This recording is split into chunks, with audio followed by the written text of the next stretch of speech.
Test لگا دیتا ہے وہ. ہم گھر جا کے بھی سونگ رہے ہوتے ہیں یار بڑا اچھا عطر دکھایا تھا. فائدہ ہی فائدہ ہے, نقصان نہیں. بھلے بندے کی صحبت میں کوئی نقصان نہیں, کچھ نہ کیا تو ساتھ بیٹھنے کی برکتیں مل جانی ہیں. اور برے بندے دی صحبت یاروں جویں دکان لوہاراں, کپڑے پاوے کنج کنج پئیے چنگا پین ہزاراں. وہ کہتا ہے برے بندے کی صحبت ایسی ہے جیسے لوہار کی دکان ہے. آپ کبھی لوہار کی بھٹی پہ جائیں, جب آگ جل رہی ہوتی ہے, چنگاریاں نکل رہی ہوتی ہیں, وہ لوہے کو کوٹ رہا ہوتا ہے, کہتا ہے کپڑے کتنے ہی بچا لو, چنگا پین ہزاراں. کہتا ہے کچھ نہ کچھ چنگاریاں جو ہیں وہ کپڑے میں سوراخ کر ہی دیتی ہیں, نقصان ہو ہی جاتا ہے.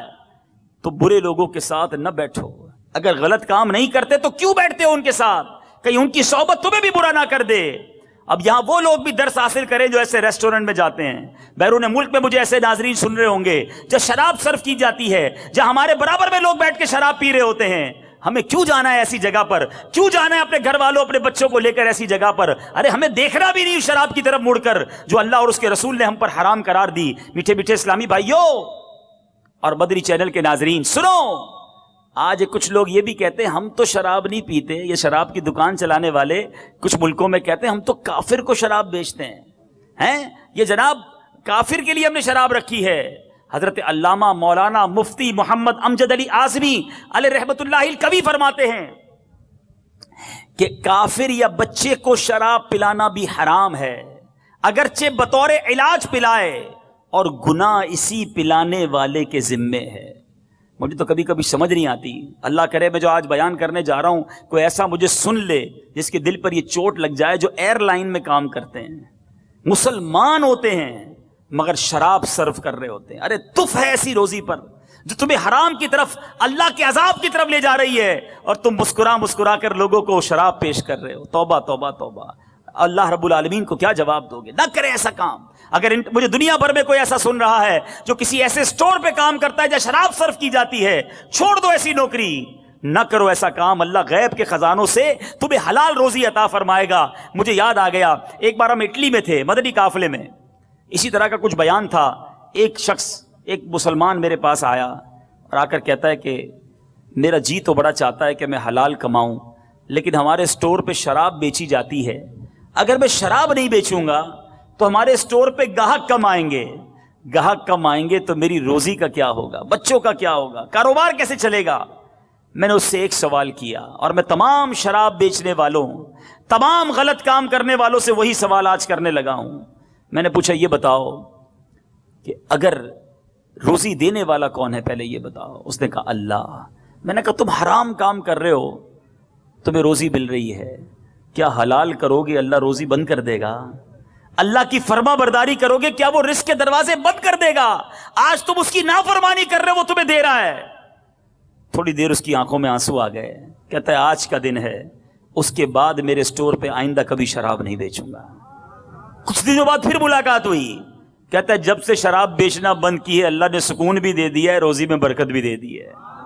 ہمت تو کرے نا, پہلے ہی سوچ لیتے ہو کہ ہمارا کیا ہوگا. ارے اللہ پر بھروسہ رکھو, جب رزق دینے والا وہ ہے تو ہم کیوں ایسا کاروبار کریں. بہرحال میٹھے میٹھے اسلامی بھائیوں, نبی پاک علیہ الصلوۃ والسلام فرماتے ہیں اللہ عز و جل نے شراب اور اس کی قیمت یعنی کمائی, مردار اور اس کی کمائی, خنزیر اور اس کی کمائی کو حرام قرار دیا ہے. تو خدا را اس کی کمائی نہ کمانا, کبھی اس میں ہاتھ نہ ڈالنا. میٹھے میٹھے اسلامی بھائیوں, قرآن مجید فرقان حمید کس طرح شراب اور جوئے کے بارے میں ہماری رہنمائی کرتا ہے. چنانچہ پارہ 2 سورہ بقرہ آیت نمبر 219 میں ارشاد ہوتا ہے یسألونک عن الخمر والمیسر قل فیہما اثم کبیر.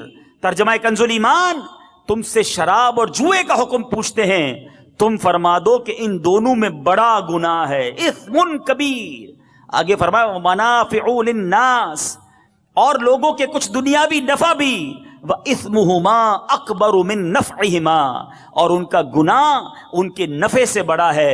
گویا شراب میں کوئی فائدہ نہیں, جس جوئے میں کوئی فائدہ نہیں، بلکہ ایک جگہ یہ شیطان کے کام، شیطان کے آلے قرار دیے گئے۔ میٹھے میٹھے اسلامی بھائیوں، نہ شراب کے قریب جانا ہے، نہ جوئے کے قریب جانا ہے۔ آج طرح طرح کے طریقے سے جوئے کھلائے جا رہے ہیں، پرچی کے نام پر، شطرنج کے نام پر، کرکٹ کے نام پر، شرطوں کے نام پر۔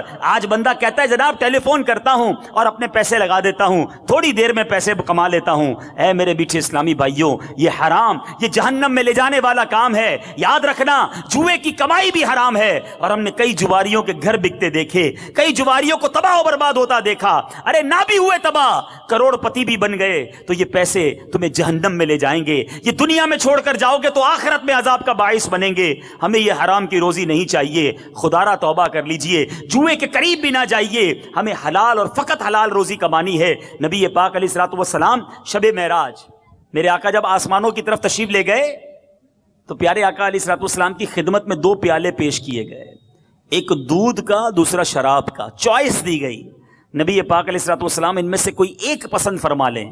میرے آقا علیہ الصلوۃ والسلام نے دودھ کو پسند فرمایا، تو عرض کی گئی آپ علیہ الصلوۃ والسلام نے فطرت کو پسند فرمایا ہے، کیونکہ اگر آپ شراب کو پسند فرماتے تو آپ کی امت گمراہی کا شکار ہو جاتی۔ میٹھے میٹھے اسلامی بھائیوں، غور کیجیے، نبی پاک علیہ الصلوۃ والسلام نے شراب کی طرف گویا ہاتھ بھی نہیں بڑھایا اور دودھ کو پسند فرما کر فطرت کو پسند فرمایا۔ مگر آج ہمارا حال کیا ہے؟ آپ کو پتہ ہے شراب ہمارے صحابہ بھی پیتے تھے، جب شراب کی حرمت نازل نہیں ہوئی تھی نا، شراب نہ حرام قرار نہیں دی گئی، وہ پیتے تھے، لیکن کئی صحابہ اس وقت بھی نہیں پیتے تھے، لیکن چونکہ حلال تھی، مگر عادت ہونے کے باوجود جیسے ہی پتا چلا کہ شراب حرام ہو گئی ہے، اللہ، مکے کی گلیوں میں شراب کے برتن بہا دیے گئے، برتن توڑ دیے گئے، جس کے ہاتھ میں گلاس تھا اس نے توڑ دیا، ہاتھ میں بوتل تھی اس نے توڑ دیا، سارے برتن سے شراب بہا دی گئی۔ میٹھے میٹھے اسلامی بھائیوں سنیے، حضرت انس بن مالک رضی اللہ عنہ سے مروی ہے، آپ فرماتے ہیں ہمارے پاس آگ کے بغیر کچی کھجوروں کی بنی ہوئی شراب تھی، میں فلاں فلاں کو شراب پلا رہا تھا کہ ایک شخص آیا اور اس نے بتایا کہ شراب حرام ہو گئی ہے، ابھی آ کر بتاتا ہے شراب پلا رہے ہیں، کہتے ہیں ان سب نے مجھ سے کہا اے انس یہ مٹکوں کو انڈیل دیجئے، اب شراب نہیں پینی، حرام ہو گئی، اب نہیں پینی۔ آپ فرماتے ہیں کہ معلوم ہونے کے بعد صحابہ کرام نے اس کے متعلق کسی سے کچھ نہ پوچھا اور نہ ہی شراب کی طرف دوبارہ دیکھا۔ کیسے لوگ تھے، پتا چل گیا منع نہیں چلے گی۔ آج ہم کو پتا ہے حرام، مگر پھر بھی شراب نہیں چھوڑتے۔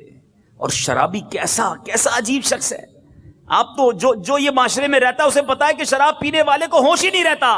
حضرت عبداللہ بن عمر بن عاص رضی اللہ عنہ فرماتے ہیں میں نے اللہ عز و جل کے پیارے حبیب صلی اللہ تعالی علیہ وسلم سے شراب کے متعلق پوچھا تو پیارے آقا نے فرمایا یہ سب سے بڑا گناہ اور تمام برائیوں کی جڑ ہے۔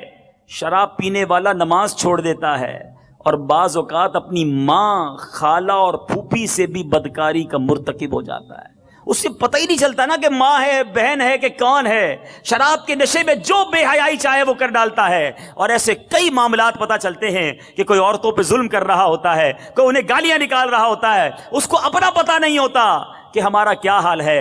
حالانکہ میٹھے اسلامی بھائیوں، شرابی جو ہے نا، اس کی وجہ سے اس کے خاندان کی بھی بے عزتی ہو رہی ہوتی ہے، اس کا بچہ الگ ڈی مورلائز ہو رہا ہوتا ہے کہ میرا باپ شرابی۔ میں پچھلے دن ایک جگہ گیا، مجھے بتایا کہ ہمارے یہاں اتنی شراب پی جاتی ہے، پاکستان کے ایک علاقے کی بات کر رہا ہوں، کہ ایک بندے کو کہتا ہے میں نے اپنی آنکھوں سے دیکھا جو اپنے 5 سال کے بچے کو شراب پلا رہا تھا، خود پیا اور اب نشے میں اپنے بچے کو شراب پلا رہا ہے۔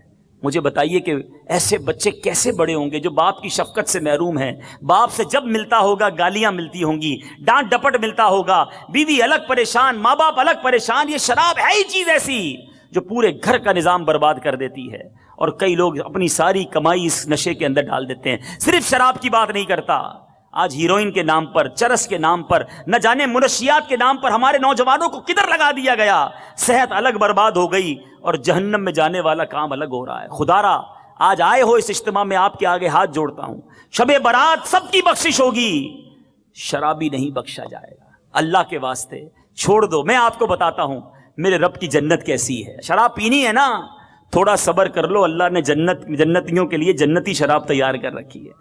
ہم پیئیں گے شراب انشاءاللہ، مگر وہ شراب پیئیں گے جس کو شراب طہور کہا گیا، جس کو پاکیزہ شراب قرار دیا گیا۔ سبحان اللہ۔ میٹھے میٹھے اسلامی بھائیوں، ابھی میں آپ کو جنتی شراب کے بارے میں بتاتا ہوں، لیکن ایک دل ہلا دینے والی صحابہ کرام کا کال سنیے.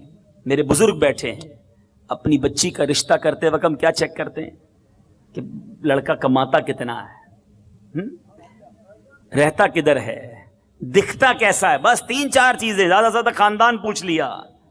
کبھی یہ پوچھا کہ نماز پڑھتا ہے کہ نہیں پڑھتا، کہیں شراب تو نہیں پیتا، کہیں برے دوستوں میں تو نہیں بیٹھتا. سنو، صحابہ کرام کا قول ہے جس نے اپنی بیٹی کو کسی شرابی کے نکاح میں دیا، گویا اس نے اپنی بیٹی کو بدکاری کے لیے پیش کر دیا. آج کوئی نہیں سوچتا. آج ہمارے نزدیک گناہ وہ برے ہیں جو لوگوں کے نزدیک برے ہیں. ارے لوگ کیا کہیں گے کہ شرابی کو بیٹی دے دی، جواری کو بیٹی دے دی، اس لیے، ورنہ برے دوستوں میں بیٹھنے والے کو کون چیک کرتا ہے. ارے اپنی بیٹی کا رشتہ کر رہے ہو، دیکھو جس کے ہاتھ میں آپ بیٹی کا رشتہ دے رہے، کل وہ آپ بیٹی کے بچوں کا باپ بھی بننا ہے. باپ کیسا ہوگا؟ اگر وہ حرام روزی لا کر کمانے والا ہے تو پورے گھر کو برباد کر دے گا نا. تو کبھی شرابی سے رشتہ بھی نہ کریں، اور شراب پینے والا بھی اللہ کے واسطے توبہ کرے. میٹھے میٹھے اسلامی بھائیوں، نبی پاک کا ایک اور فرمان سنیے، دل دہلانے والا بیان. نہ شرابیوں کے ساتھ بیٹھو، میرے آقا کہتے ہیں، نہ شرابیوں کے ساتھ بیٹھو، نہ ان کے بیمار ہونے پر عیادت کرو، اور نہ ہی ان کے جنازوں میں شرکت کرو. شراب پینے والا بروز قیامت اس حال میں آئے گا کہ اس کا چہرہ سیاہ ہوگا، اس کی زبان سینے پر لٹک رہی ہوگی، تھوک بہہ رہا ہوگا، اور ہر دیکھنے والا اس سے نفرت کرے گا. اب غور کر لیجیے، کیا شرابی کی جس کو آپ کہیں کہ بدقسمتی ہے. نبی پاک فرماتے نہ بیٹھو، نہ سلام کرو، نہ عیادت کرو، نہ جنازے میں جاؤ. کیا ہم ایسے بنیں گے؟ نہیں، انشاءاللہ ہم رب کی رضا کے کام کرنے والے بنیں گے. کبھی بھی زندگی میں شراب کے قریب بھی نہیں جائیں گے. زور سے نیت کریں، انشاءاللہ کبھی بھی قریب نہیں جائیں گے. پیچھے پیچھے اسلامی بھائیوں، یہاں ایک اور کام کرتے ہیں کہ اب شراب کے نام کو چینج کر کے عجیب عجیب نام آ گئے ہیں. نہیں جناب، یہ شراب نہیں، تو وسکی ہے. یہ جناب برانڈن ہے، پتہ نہیں کیا کیا نام رکھے ہوئے، برانڈی ہے، شیمپین ہے، اب تو پتہ نہیں کوئی کہتے یہ سوڈا ہے. یاد رکھیے کہ کوئی بھی گدھے کو گھوڑا بنانے کی کوشش کرے، گدھا گدھا ہی ہوتا ہے. شراب کا نام تبدیل کرنے سے شراب تبدیل نہیں ہونی. ہاں میرے بیٹھے اسلامی بھائیوں، آج سے صدیوں پہلے دیکھو میرے آقا کی غیب کی خبریں. صدیوں پہلے میرے آقا نے فرمایا میری امت کے کچھ لوگ شراب کا نام تبدیل کر کے اسے پئیں گے. میرے آقا نے اس وقت فرمایا ان کے سروں پر آلات موسیقی بجائے جائیں گے، ان کے سروں پر آلات موسیقی بجائے جائیں گے، اور گانے والی لونڈیاں گائیں گی. اللہ عز و جل ان کو زمین میں دھسا دے گا، اور بعض کو بندر اور خنزیر بنا دے گا. اب غور کر لیجئے، اللہ کے حبیب علیہ الصلوۃ والسلام نے کتنا پہلے ہمیں شراب سے بچایا، کتنی باتیں ہمیں ارشاد فرما گئے، مگر آج ہم ہیں کہ عمل نہیں کرتے. اب آؤ میں بتاتا ہوں میرے رب کی جنت کیسی ہے. کیوں یہ گندی شراب، کیوں یہ اللہ کو ناراض کرنے والا کام کریں. ارے شب برات اگر بخشش ہو گئی، رب راضی ہو گیا، پھر دیکھو کیا کیا ملنا ہے. سبحان اللہ. پہلے آؤ میں آپ کو بتاؤں جنت کا موسم کیسا ہوگا. بڑی گرمی لگ رہی ہے نا، سنو میں آپ کو بتاتا ہوں. بڑے بڑے ایئر کنڈیشن میں رہنے والوں سنو، آج دنیا کے ٹھنڈے موسم کو یاد کرتے ہو کہ جناب گرمیاں ٹھنڈے علاقوں میں گزارنی چاہیے، سردیاں گرم علاقوں میں گزارنی چاہیے. آؤ رب کی جنت کی تیاری کرتے. قرآن کہتا ہے لا يرون فیہا شمسا ولا زمہریرا. ترجمہ کنز الایمان، نہ اس میں دھوپ دیکھیں گے نہ سردی دیکھیں گے. ٹھٹھر والی سردی بھی نہیں ہوگی، دھوپ بھی نہیں ہوگی، معتدل موسم ہوگا. جنت کے درخت کیسے ہوں گے آؤ میں بتاتا ہوں. ترمذی کی حدیث ہے، میرے آقا علیہ الصلوۃ والسلام فرماتے ہیں جنت میں ہر درخت کا تنا سونے کا ہے. سونے کے درخت ہوں گے. اور پھل کیسے ملیں گے؟ چڑھ کر نہیں توڑنے پڑیں گے. آج تو پھل توڑنے کے لیے کسی کو چڑھانا پڑتا ہے، آج پتھر مارتے ہو تو پھل گرتا ہے. سنو قرآن کہتا ہے وَذُلِّلَتْ قُطُوفُهَا تَذْلِيلًا. ترجمہ کنز الایمان، اور اس کے گچھے جو ہوں گے جھکا کر نیچے کر دیے گئے ہوں گے. اس کی تفسیر میں علماء لکھتے ہیں اہل جنت جنت کے پھل بیٹھے ہوئے اور لیٹ کر کھا سکیں گے، یعنی وہ گچھے آٹومیٹکلی ان کے پاس آ جایا کریں گے.